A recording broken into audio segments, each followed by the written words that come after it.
Height and distance. Height and distance के किसी भी प्रश्न को आप हमारे इस ट्रिक के माध्यम से बड़ी आसानी से बना सकते हैं। इसके लिए आपको सिर्फ दो बातों को ध्यान रखना है। पहला, फर्स्ट केस में कि अगर ये कोई समकोण त्रिभुज है जिसका ये कोना समकोण है यानी 90 डिग्री का है, तो अन्य कोणों का जो पेयर बनेगा वो इस प्रकार से बनेगा। अगर ये 60 का है, ये 30 का होगा, और फिर अगर ये 30 का रहता तो ये 60 का बनता।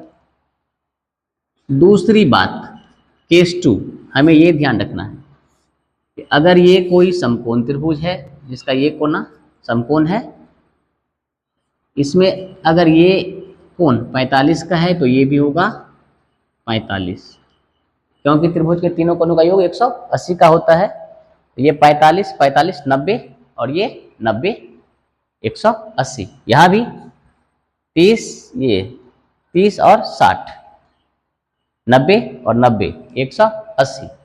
तो अब याद क्या रखना है? याद ये रखना है कि अगर हम 30 डिग्री के सामने की भुजा को 30 डिग्री के सामने की भुजा को अगर हम 1 मानते हैं तो 60 डिग्री के सामने का जो भुजा होगा वो होगा √3, और समकोण त्रिभुज के गुण से ये कर्ण जो आएगा मेरा 90 के सामने वाला वो आएगा 2।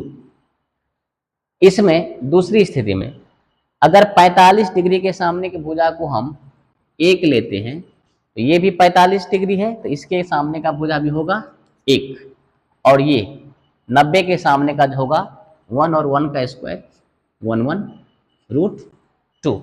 बस इतना आपको ध्यान रखना है, इसको याद कर लेना है कि 30 डिग्री के सामने की भुजा को 1 लेंगे, 60 के सामने का √3 और 90 का 2।